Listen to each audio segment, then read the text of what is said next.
Hi, I'm Lisa Singer. I am the editorial director, Brand Insider at Media Post, and this is Brand Insider BTS, where I get to pull back the curtain on some of the most influential women marketers today. And with me is Sarah Baker. She is the director of marketing strategy at Verizon. Hey, Sarah. Hi, Lisa. Thank you for having me. No, I'm excited to have you. I was seeing your posts on LinkedIn, and that's what first got me. You were obviously connected to someone I was connected to. And so your post came up and I'm like, oh my gosh, I have to look at this woman. And I went and then I'm so happy that you were up for doing this. So I really appreciate it. Yeah, thank you. So, well, speaking of the post, let's just start there. You as a mom, you're a mom of two, but the two under two. So that's I can't believe you look as put together as you do right now. So Appreciate that. that's right there. Kudos to you.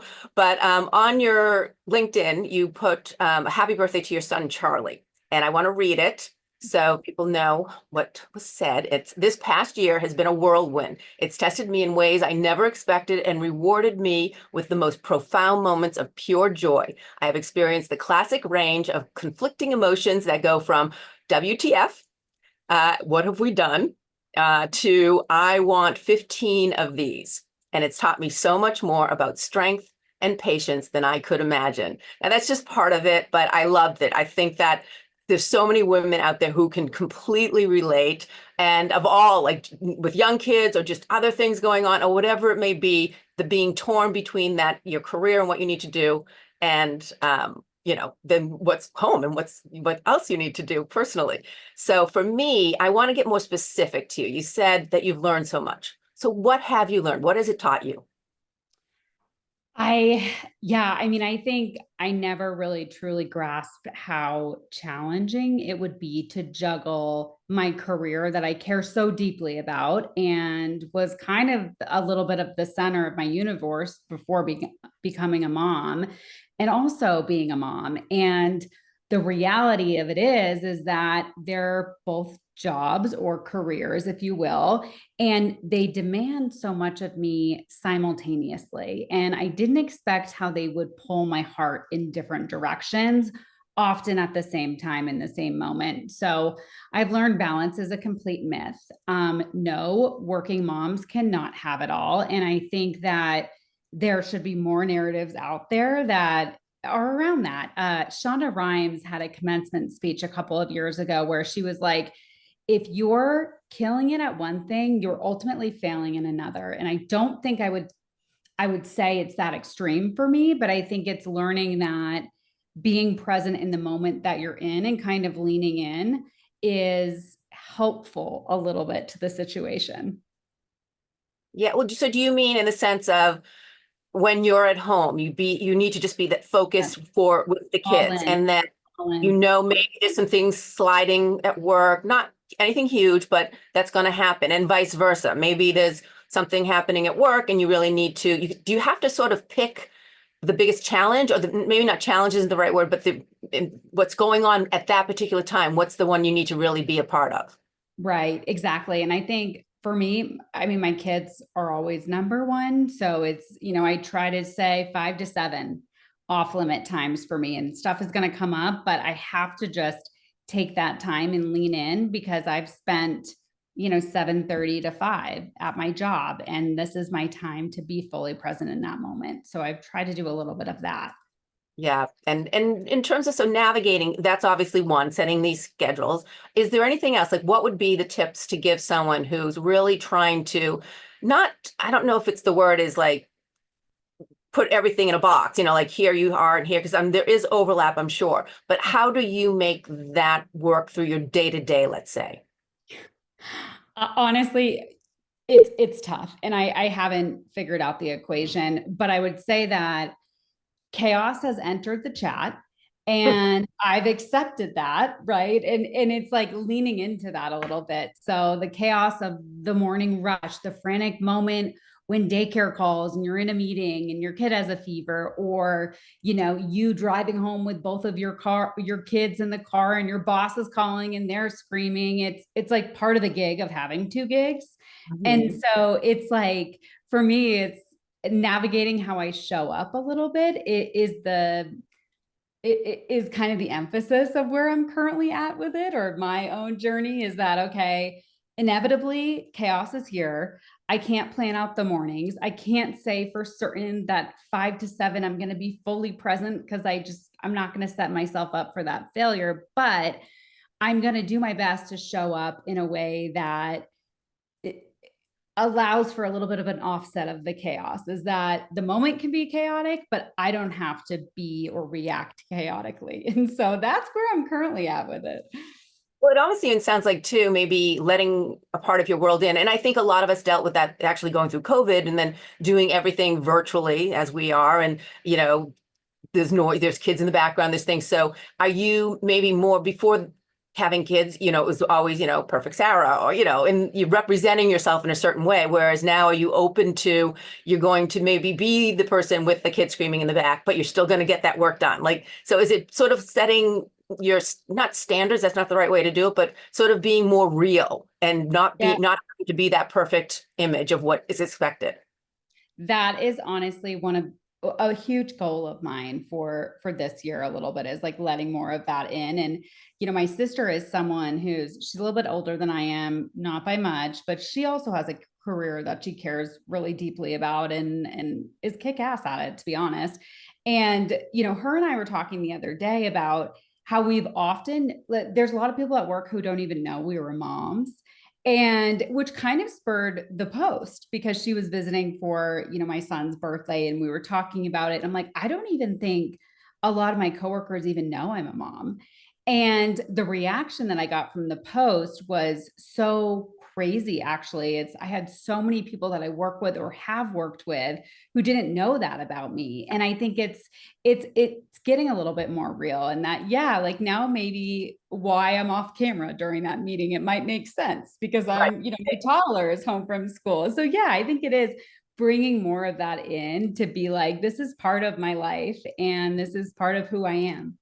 And it's okay. We don't, I mean, I think women especially, we have to be perfect or at least come across that way. And maybe it's, as you say, the chaos. Maybe it's actually a good thing to let some of the chaos in, because then maybe others who work with you or who are, work under you are going to say, I can do that too, and just it opens it up for everyone. I hope So I set that example, yes, for folks that work with me, but also for my kids one day, mm, to say that, like, hey, like, it was really tough at times, but mom did it. And she kind of figured it out, and figured out how to just roll with it. So yeah, no, I think that's great. I really do. I think now I can picture you with with maybe Cheerios in your hair and having a call with the president or something like that. But well, it's when I want to ask about when you were first starting out and just your career trajectory. You started on the agency side before then crossing over to Verizon. So let's go even back further, graduating. What were you envisioning for yourself? Like what type were you envisioning this kind of career, and talk about then your path to getting here?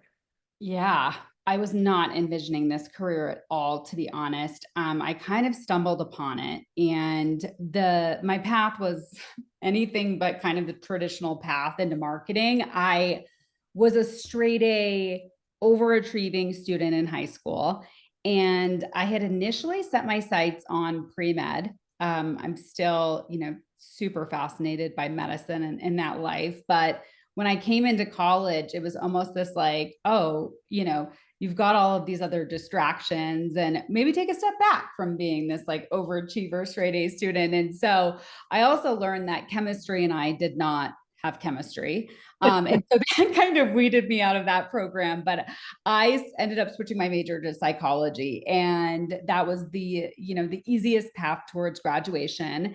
And I was like, all right, well, I'm just going to check the box here. And I'm the type of person that if I don't see the long term of why am I doing something, I'm probably not going to dedicate that much time or much of my energy towards it. So I was a little lost then, of just being like, okay, I have this like psychology background. What am I going to do? And my dad had a friend who ran an advertising agency in Maine, and he was the president of the agency. And he was like, come be an intern. You know, it's kind of a whatever gig. We're not going to pay you, but show up. And he was an actually amazing mentor. Like looking back, you would be laughing if I was telling the story, but he brought me to every discussion, every client pitch, client lunches that he had, executive meetings, earnings calls, like everything that he could. I was his little sidekick. Like he just brought me along with him. And, you know, I learned about the connection and between psychology and marketing, which was really cool for me to be like, like it clicks a little bit. Like I can actually use this for my career. But I think more importantly, it gave me a little bit of confidence. And, you know, I think you just have to have one person out there that believes in you to get there a little bit.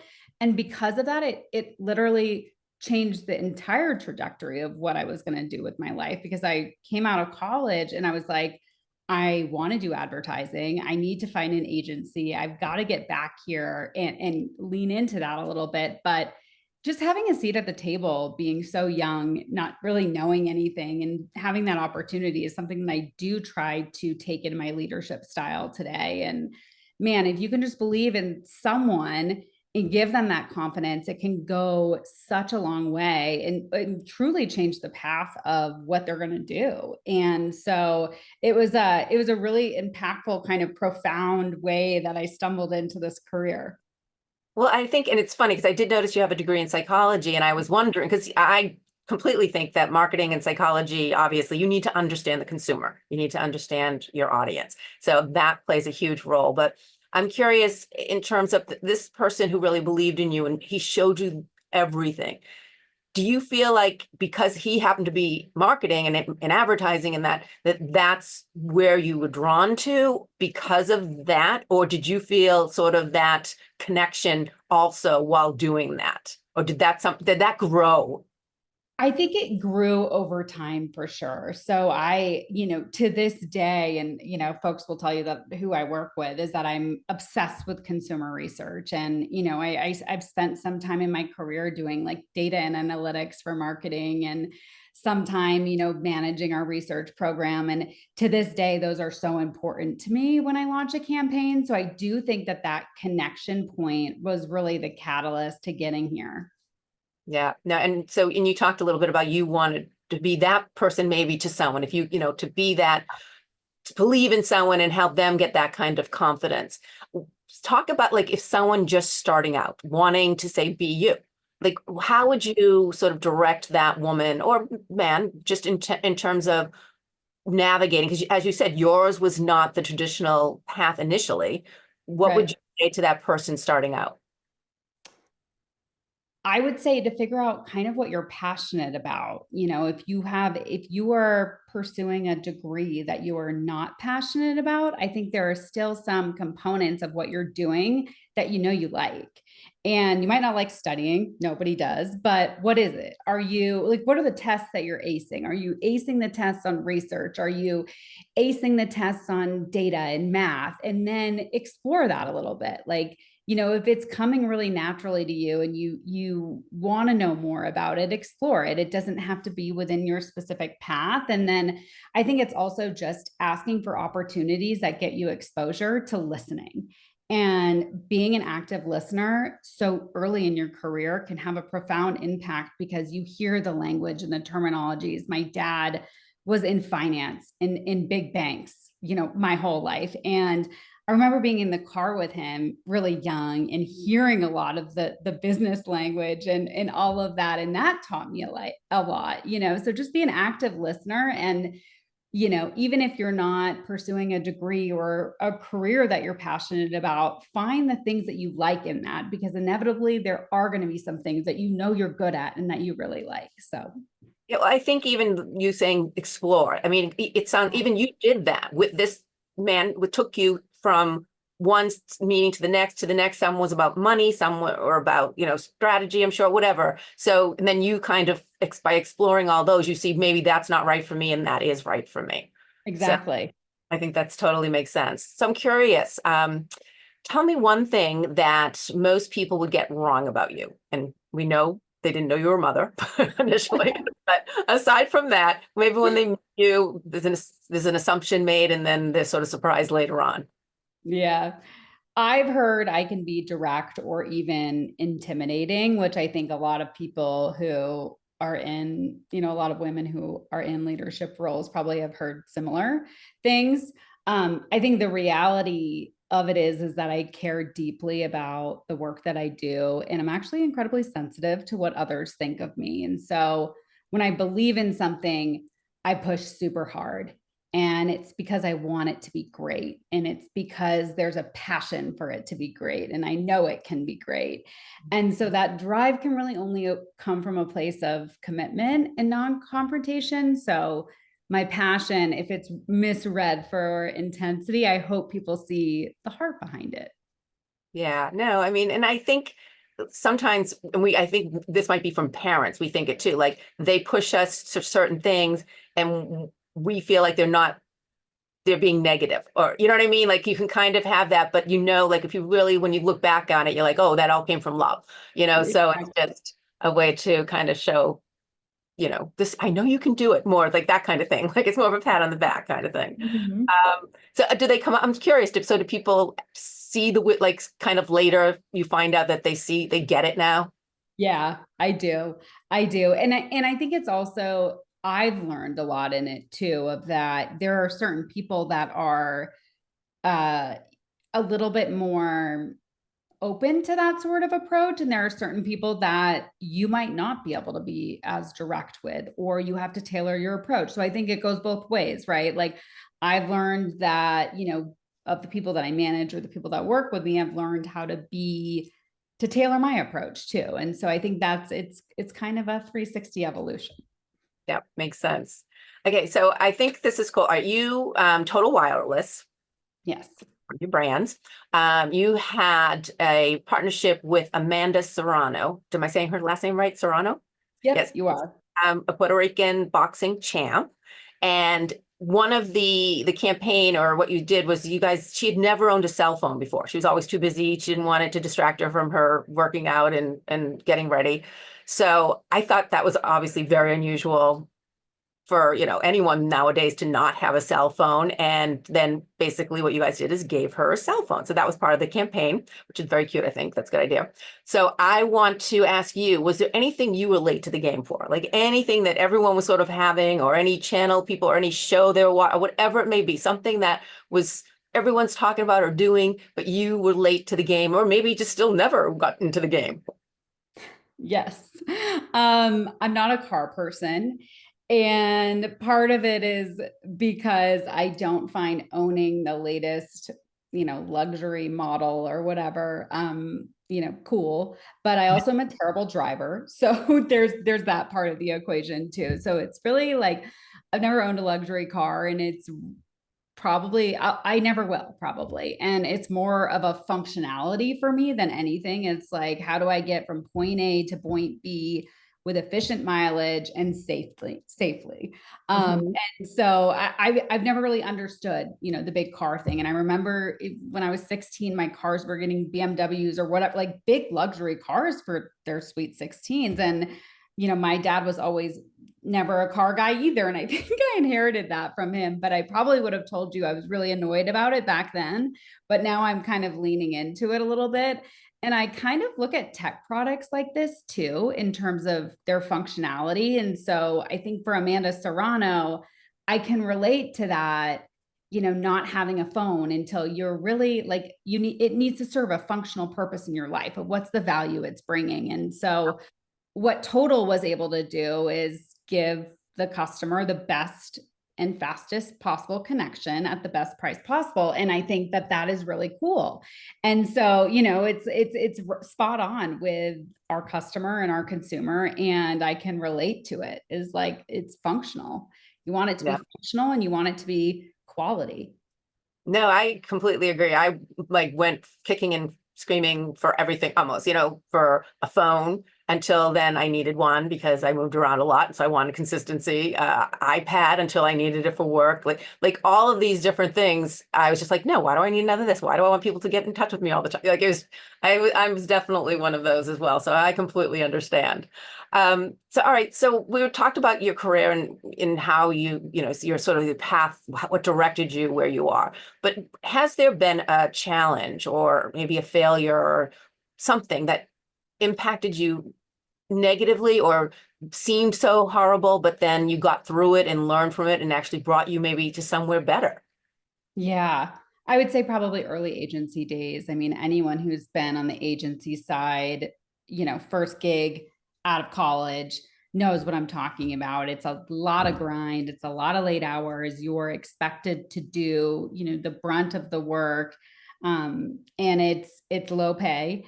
It's not great work. It's really repetitive. It's reporting. It's, the not all that not fun stuff. And so if I had an internship where I was seeing another side of it.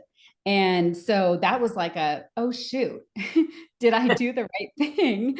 And Uh-huh. it's what I want to do. And so I was like, why am I doing this? And everybody would say, get your agency experience and then move on. And I had applied for a lot of client side roles at the time. And a lot of them do want to see agency experience to have that well-rounded marketer, come into their organization. And so I think it taught me a lot about grit and resilience and the inner workings. Understanding how something works on the back end is always going to do you a service in the long run. And you see a lot of CEOs. I think the Nike CEO is one of them who came up, through the ranks.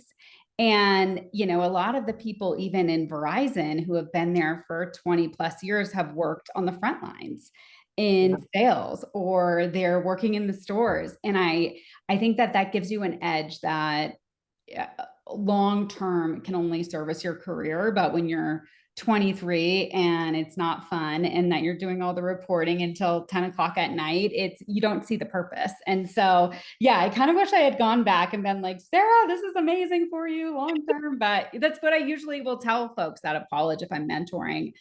Yeah. Go get your experience at an agency, work on some cool brands, do some cool stuff, figure out how it works. It's gonna be a grit, it's gonna be a grind, but do it. So Yeah. No, it totally makes sense. And I'm sorry. Are you hearing my dog bark in the background? no, Oh my gosh. Someone came to the door and of course I'm like, stop, stop. He has it was stopped now. inevitable. It was inevitable. It was inevitable. That's, as we said, this is what the realities of doing things at home. No, well, you sort of said when you look back, if you could say to younger Sarah, dive in and, enjoy it. Go even younger Sarah, like maybe preteen Sarah. Like, what do you wish you knew then that you know now, or that you would want to advise her? I think stop trying to prove yourself so much, and the right people will recognize you for, without having you burn yourself to do it. Do good work, show up. And yeah, you don't need to prove yourself because your work tells the story. And that's what I'd tell her. Follow Yeah, your passion. that's good advice. Okay, so I'm curious, is there something, maybe a small thing, could be inconsequential, something that you just do, a talent that you may have that most people don't know about? A talent. Oh my gosh.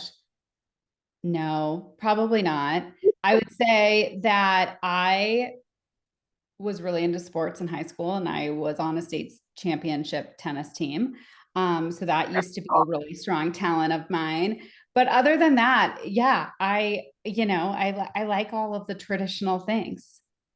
Okay, I'm that's good. competitive coming Well, from sports, so I think with given your career, that might be kind of a given. Like, you have to be kind of a little competitive to it. All right, so on that note, what's your guilty pleasure? reality TV, 100%. I don't know why other people fighting in reality TV allows me to unwind at night, but there's something about it that just, I don't know what it is, but it's very relaxing to me. Well, we got to tell us which ones. I love all the housewives. Recently we just, finished the newer Real Housewives of New York, and I love the new cast and loved the new season. So yeah. Housewives. All right. So is New York the favorite of them all, or Yeah, doesn't New matter? York is a favorite. And I also like the other dating shows. So I love Love is Blind, Love Island, all of those too. So How about, yeah. It's a isn't there Lock Up Love or Love in Lock Up or something like that? I haven't seen Love and Lockup, but I should test that one out. Yeah, we were joking about it. I had mentioned because this was, I mean, it's horrible when the insurance executive had been shot and they kept showing the man's face. Everyone was going around saying how handsome he is and how handsome he is. And so, and then like the thing is that's, we're like, okay, he's gonna be on Love Lockup, whatever, Love and Love, whatever the show is. Anyway, it's not something to joke about, but it was just, but that's how it shows you how much these reality shows, like this was a group of people I never would even thought knew about this show. Never mind, everyone is. So I think it's a lot of people's guilty pleasure. Yes, yes, for sure. So that's great. So all right, we've got another campaign for Total Wireless, and it's called Fact Them. So it's basically you're pointing out facts about the competition. Mhm. So I want to do Fact Sarah. Okay. Okay. So it's going to be rapid fire. So, all right. So the first one is okay.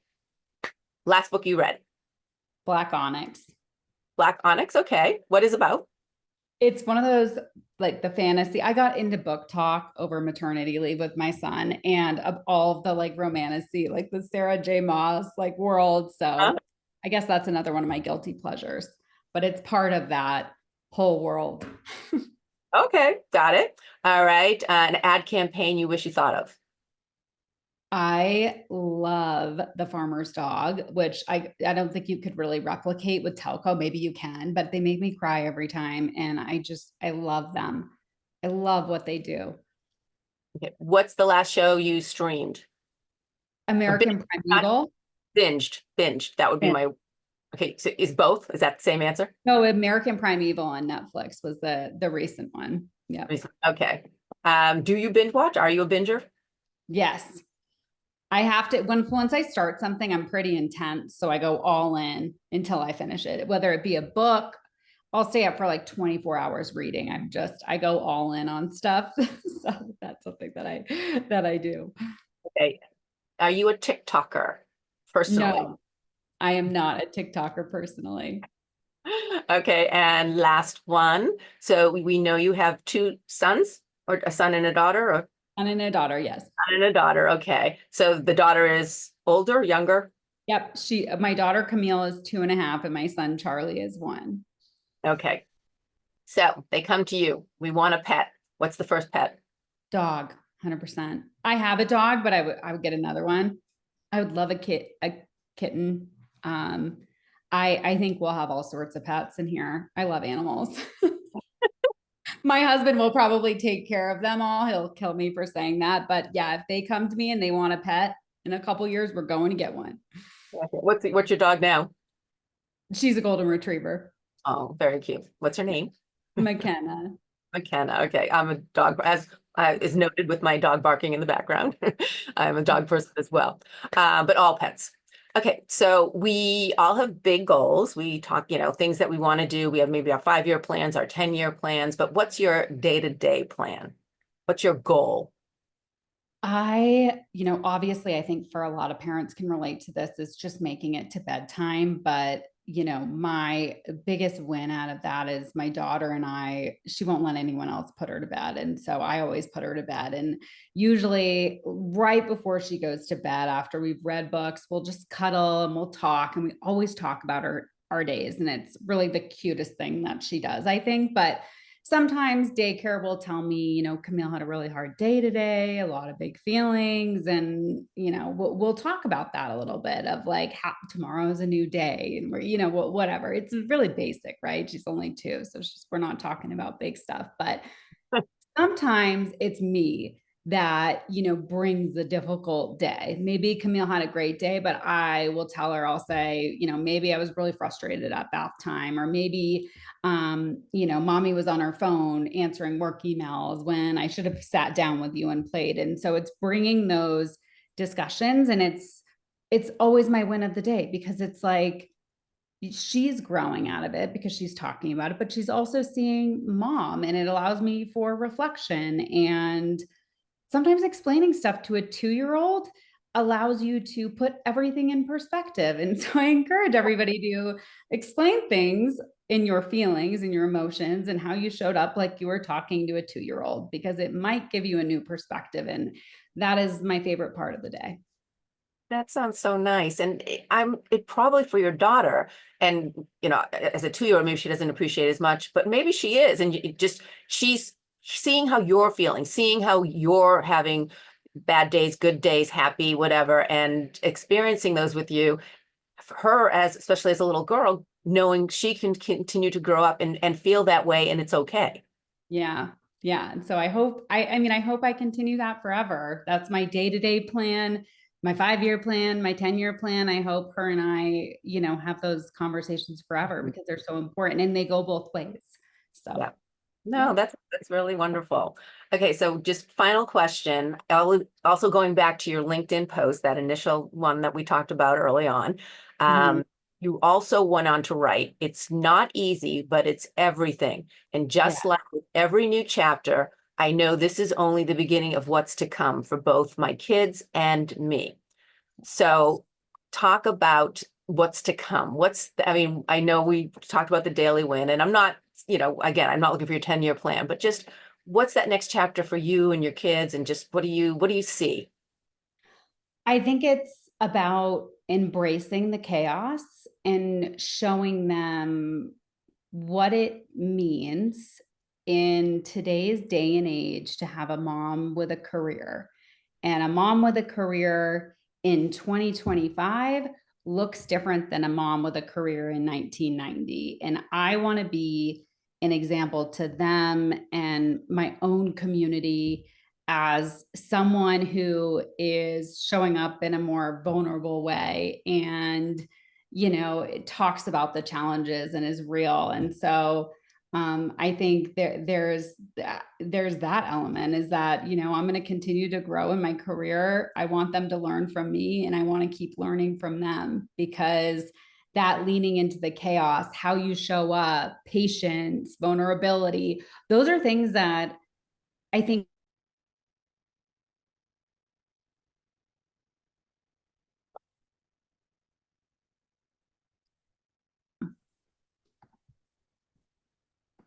Um, that's awesome. I think that's so wonderful, and that's such a good plan. And Sarah, thank you so much. I really appreciate you spending the time, and it was so nice getting to know this side of you. You too, Lisa. Thank you for having me. And thank you for watching. And as I always say, if you have a woman marketer who you want me to sort of pull back the curtain on, please let me know who, and I will do my best to get her. So thanks for watching, and thanks again, Sarah. Thank you.